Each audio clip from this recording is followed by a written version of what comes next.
Good morning, everybody. Thank you so much for joining us today. I'm Megan Wimmer. I'm Associate Director of Health Economics and Outcomes Research at PD, and my background has been in epidemiology and public health. And with the rise of COVID-19, I've been really looking at how do we make sure we have access to the tools that we need to mitigate this. And I'm joined by Rick Pescatore today, and I'm going to let him do an intro, and we're really excited to share and speak with you. Thanks so much, Megan. My name is Rick Pescatore. I serve as Chief Physician for the Delaware Division of Public Health. I'm an emergency physician and public health physician by training, and I'm really excited today to talk about a few of the things we've done in schools to make returning to school safer in the time of COVID, talk a little bit of the science that surrounds it, and talk about how we can expand this program to schools all across the country. Thank you so much, Rick, and we'll dive right in. We're thrilled to see the progress that you've made in Delaware, and you've done a really fantastic job. Can you maybe start us off with where you were at the beginning and what has changed in the last few months? Absolutely. So really the story of schools and COVID begins really back in March of 2020, when by executive order, we closed all of the schools throughout Delaware. Very quickly, it was identified that we needed to have strategies that were rooted in evidence and rooted in the science that enabled us to open these schools back up and do so safely. So in the late summer of 2020, we began extensive conversations with stakeholders, both in the health sector as well as the education sector, as we began to work through plans of how we could safely open schools. What that sort of parlayed itself into and where we stand now is that we've expanded point of care antigen testing throughout 84 schools in the state of Delaware. And we're expanding from there. And what we've been able to do is, by virtue of sort of on-demand, immediate answer testing, have that visibility of the spread and identification of COVID throughout schools. We've been able to more accurately and more reliably and more timely isolate and identify individuals infected with COVID-19, which enables us to keep schools open, keep kids out of quarantine and isolation, keep staff members out of quarantine and isolation, and continue the educational process as effectively as possible. That is phenomenal. With everything else that educators do, this is one more challenge on your already very full plate. So I think it's phenomenal that you've been able to really serve your community in this way. And I think last time we spoke, you had something like 70 schools on board, and now you've mentioned 84 in just the past few weeks. So can you speak a little bit about why you've continued on this journey and what's changed recently, and if it's becoming any easier as you continue to onboard?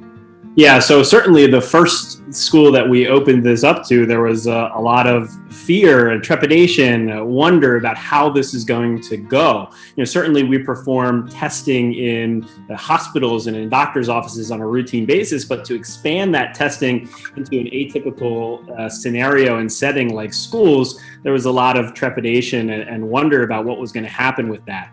Once we crossed that active barrier, though, once we began to get testing in schools, we saw so many other schools that were able to observe the success and ease of implementation, and that's why we've seen such an increase in schools over just the past several weeks, and we continue to expand every single day. So to tell a little bit about what we're doing is we've introduced point of care antigen testing within schools, and when I say it, it seems so obvious because I've gone through it so many times, but what that boils down to is we at the state have distributed the supplies and equipment for schools throughout the state to perform a COVID test with results that result within 15 minutes directly in the school. No swabs being sent off to a laboratory to result back in several days, no additional layers of machinery or laboratory science. Ultimately, what we're using is a handheld device and relatively easy to use materials that enable a child or a student or a staff member to swab their own nose, place the swab into appropriate solution, and have an answer as to whether they're infected with COVID-19 in just 15 minutes. What this has done is really twofold. It's been able to identify and isolate individuals infected with COVID-19, which is critical, of course. But one of the things that we didn't bargain for, but has been such an important component of this program, it has significantly and substantially increased confidence in students and staff and faculty, as well as their families. And it's really been a powerful driver of us to be able to get children back in school, to have their educational experience be successful and to be safe at the same time. Thank you, and that's phenomenal to hear. And I heard you touch a little bit about antigen point of care testing and how is that rapid turnaround time, and you're able to do it on site without extensive laboratory background. The other option is to send out for PCR. So I think you covered that a little bit, but I would love to hear you talk to the feeling on the ground as we go into the summer months. Maybe you're doing summer camps or over the summer school programs, and if you have any examples of times when you had sort of an event that the testing really enabled more of a return to normal besides just the core learning. Yeah, absolutely. So, certainly what we're essentially doing here is we've selected point of care antigen testing as almost a barrier to entry. You have to have a negative test to cross go and to get into the school. And that is important because it means that what's going on in school is all that much safer. If the alternative here was to collect a swab, send it out, and have results a few days later, you can imagine that kind of certainty and sort of confidence and safety may be eroded to a significant degree. And what we've seen is that very early on, these assays were able to very quickly identify individuals who were infected and remove them from the school environment. And that in itself boosted confidence, not only in the schools that visualize this, but across the state as a whole. We have seen point of care antigen testing identify individuals infected with COVID-19, individuals who would otherwise be traveling throughout the school setting, whether they be teachers, staff, faculty, or students, and sort of raising the ability to spread COVID undetected throughout the entire school day, while perhaps that PCR may be processing or en route to the lab or any other number of logistical headaches that come with molecular testing with PCR. And so what does it boil down to? It boils down to ease, logistical simplicity, cost, and ultimately the ability to have an answer and the ability to have confidence right at the point of testing. That's phenomenal. Thank you. And we're hearing, and especially in the media, things like mask wearing regulations being dismissed, vaccination rates continue, and there's some sense of burnout, right? We all want to be done with this pandemic. And looking into the fall, what would you say to folks who are still on the fence about whether or not testing is a good tool? Yeah, it's a great question. The pandemic is such an incredibly dynamic setting. We learn more every single day. The setting itself changes every single day. And how we're examining this in Delaware is we're returning to what has driven success from the very beginning, which is to say a data and science-driven approach to things. There are so many sort of threads that we need to pull on that will inform testing as we move forward. What is the community prevalence rate, for example? What is the prevalence rate within schools? But then we're going to do even more than that. And I anticipate that the future of testing within schools and the future of sort of public health within schools pulls on those threads and pulls on all different information sources. And that includes everything from sort of monitoring of disease processes within schools, epidemiologic models that inform the trajectory of disease throughout different geographic locations, as well as time and seasonal variation. And even more in Delaware specifically, we're looking at increased technologies that we can combine with the logistical ease and simplicity of antigen testing that make that testing all the more powerful. And what I'm really referring to is wastewater monitoring, where we combine wastewater monitoring to monitor the potential for growing spread within schools, and then we can use that information coupled with community spread information and school spread information, and use that to make informed decisions about testing and frequency of testing and who needs to be testing. And that's a lot. That's a lot of words being spewed out of my mouth right now. But ultimately what that boils down to is that testing is one component of many components that have to be leveraged to keep kids safe in school. And it's an important one, and it's a science-based one, it's an evidence-based one, and it's one that's been proven successful in all manner of use cases. Absolutely. I think it was a great example, and I love how you mentioned the plethora of data and tools and the flexibility of them. So, if you had a school parking lot and no one had had a little mini car crash in several months, you wouldn't stop your safety protocols, right, and hope that it didn't happen going forward. Vaccine hesitancy, for reasons that are sometimes very valid, is going to continue to be a thing.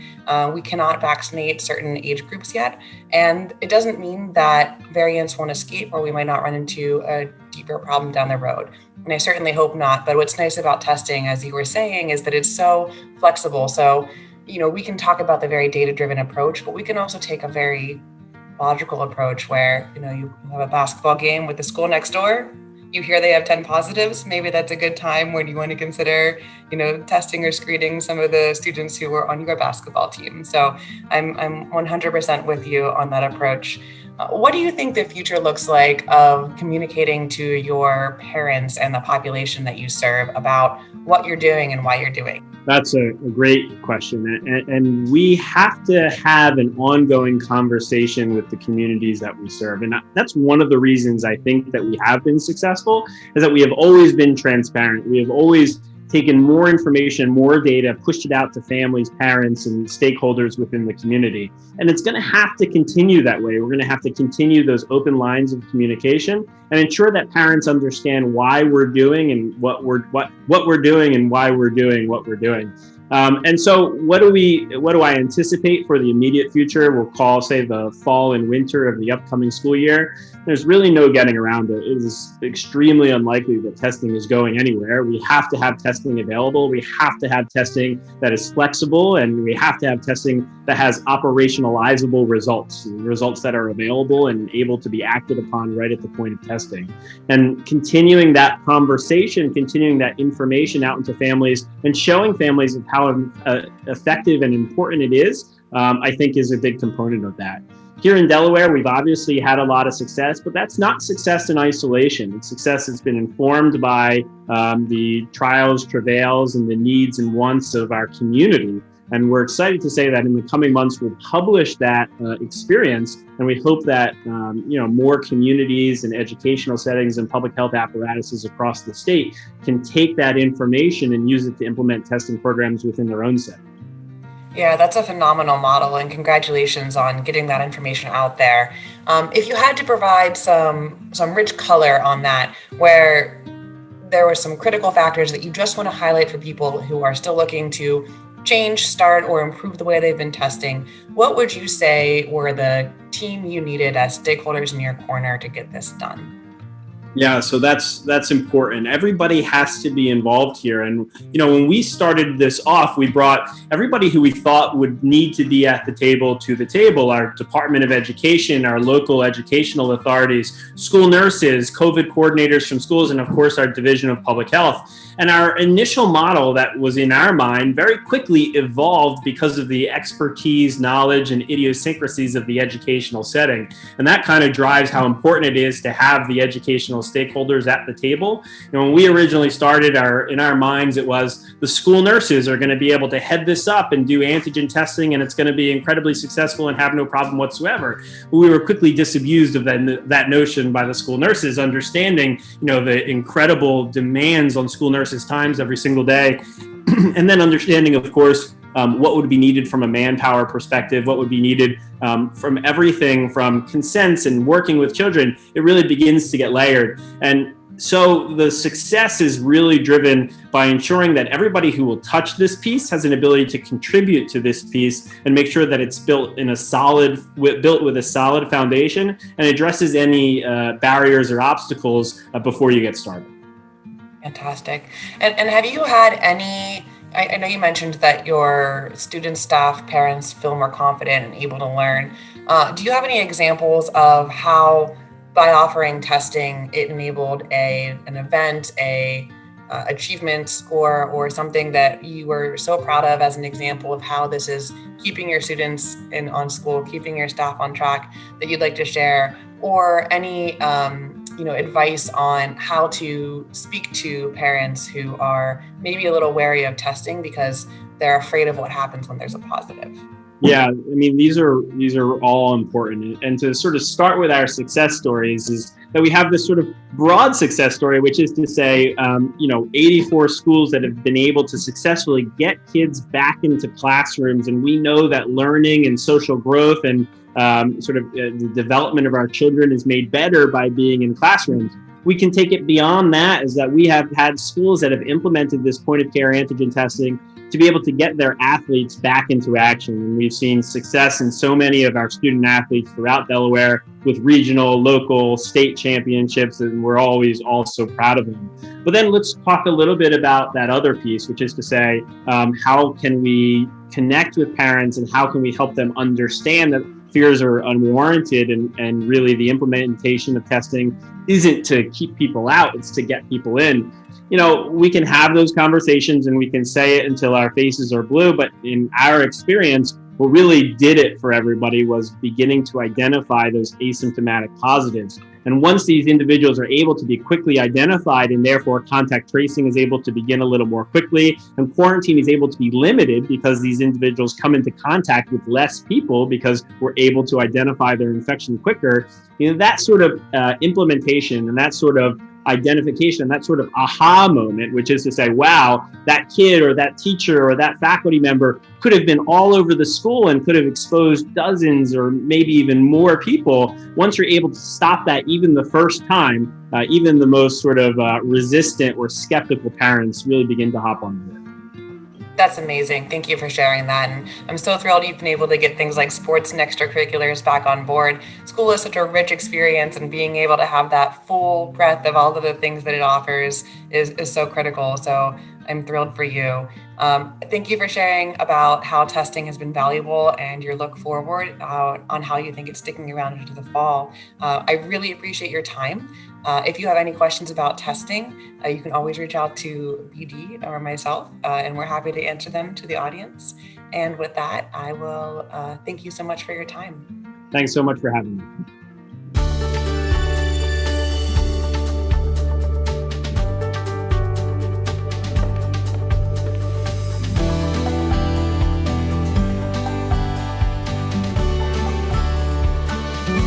Point-of-care testing for COVID-19 is fast and simple with the BD Veritor Plus system. Before running a test, it's important to gather all the materials that you need to perform the test. Here's what you'll need: a specimen collection swab, a SARS-CoV-2 reagent tube, a SARS-CoV-2 test device, and your BD Veritor Plus analyzer. Now that you've gathered your test materials, it's time to perform the test. First, peel down and remove the nasal swab. Then collect the sample by inserting the swab up to 1 inch into each nostril and rolling 5 times.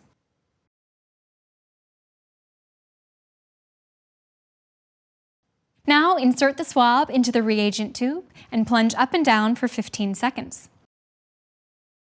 Next, simply add 3 drops to the test device sample well and wait 15 to 20 minutes. Power up the BD Veritor Plus analyzer, insert the test device, and read the results. That's all there is to it. When combined with your BD Veritor Plus analyzer, the BD Veritor system for rapid detection of SARS-CoV-2 test kit makes COVID-19 testing easy, rapid, and reliable. For more information on performing COVID-19 testing on your BD Veritor Plus system, visit bdveritor.com.